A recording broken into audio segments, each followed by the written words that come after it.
Mascots are supposed to bring luck, but the people who wear mascot costumes have had a few lucky breaks themselves in recent years. The outfits are much lighter now, and there's even an exhaust system complete with a tiny fan inside the head, so it's not so hot in there. That helps the mascot keep his energy up for the entire game.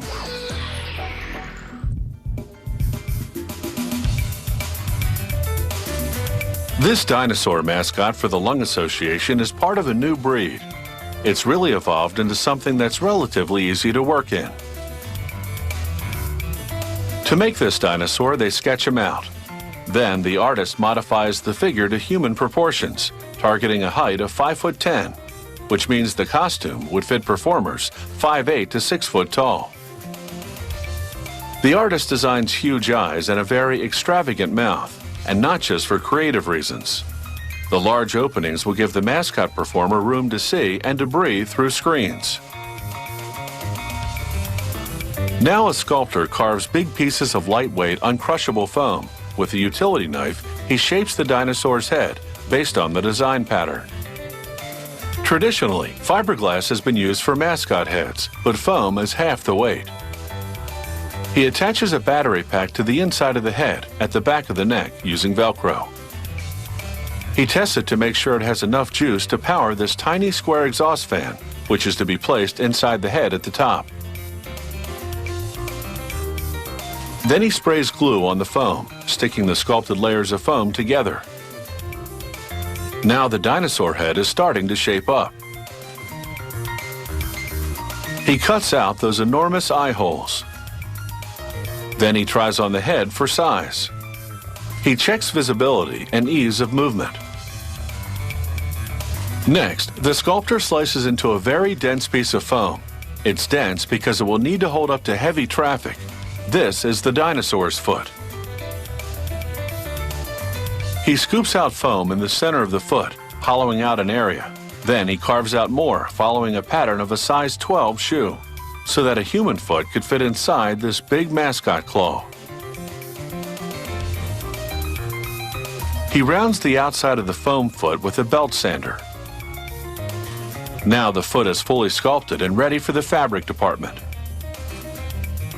There, a worker sprays heavy-duty glue onto the outside of the foot and stretches a nylon fleece fabric over it. The fabric has a lot of give so that it can be tightly pulled into the grooves of the foam. Now she sprays adhesive onto the bottom of it and cuts off the excess fabric. She sews the seams with a very tough thread. Then a worker glues a rugged rubber sole onto the bottom of the dinosaur foot. This is a toenail made of nylon stuffed with polyfill. It takes 3 hours to make a foot. Now it's back to the other end.